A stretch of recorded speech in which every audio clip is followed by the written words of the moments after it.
नमस्कार, आप देख रहे हैं बिहार तक। मैं हूं आपके साथ सुकन्या सिंह। बिहार में गोपालगंज और मोकामा में विधानसभा का उपचुनाव हो गया। 6 नवंबर को नतीजे आएंगे, लेकिन इस नतीजे के बाद मुकेश सहनी, चिराग पासवान और आनंद मोहन जैसे नेताओं का भविष्य भी तय होगा। बता दें कि वैसे तो दोनों सीटों पर सीधा मुकाबला बीजेपी और आरजेडी के बीच में है, लेकिन ये तीन जो नेता हैं वो खुद को मैन ऑफ द मैच साबित करने के लिए लगातार प्रयासरत हैं। एक और तो मुकेश सहनी अभी भी प्रत्यक्ष रूप से किसी गठबंधन का हिस्सा नहीं है, लेकिन आखिरी मौके पर चिट्ठी लिखकर मुकेश सहनी ने अपने समर्थकों से आरजेडी के पक्ष में मतदान करने की अपील की।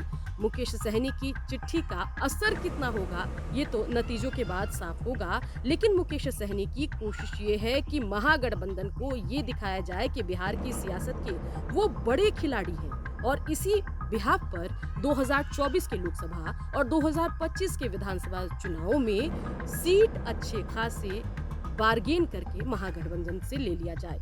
अगर हम बात चिराग पासवान की करें तो चिराग पासवान ने भी 14 घंटे के लिए धुआंधार प्रचार बीजेपी के पक्ष में किया और कोशिश चिराग पासवान की ये रही कि कैसे भी जो 5-6% पासवान वोटर हैं, जो 16% के आसपास दलित वोटर हैं, उन पर प्रभाव डाल के उनको कन्वर्ट किया जाए बीजेपी के लिए मतदान करने में।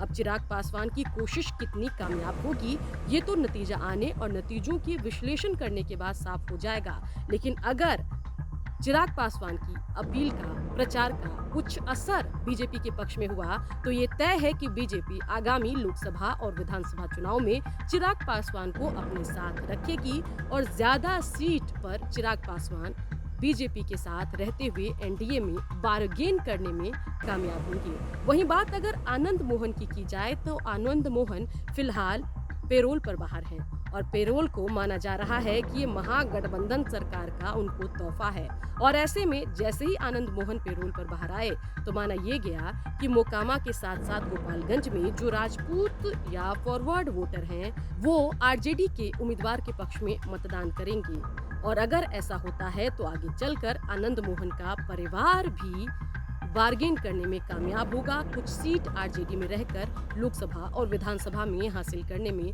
कामयाब होगा। खैर, तीनों जो योद्धा हैं अपनी तरफ से कोशिश में कवायद में जुटे हुए हैं, लेकिन आखिरी फैसला जो है वो जनता के हाथ में है। जनता तय करेगी कि दोनों सीटों पर नतीजा किसके पक्ष में होगा और आनंद मोहन, चिराग पासवान, मुकेश सहनी जैसे बिहार के बड़े नेताओं का भविष्य आखिर आगे चलकर क्या होने वाला है। 6 नवंबर को जब नतीजे आएंगे तो बिहार तक सुबह से ही तमाम खबरें आपको दिखाएगा। शुरुआती रुझान से लेकर नतीजों तक आपको परिणाम बताएगा। इसलिए बिहार की खबरों के लिए आप देखते रहिए बिहार तक।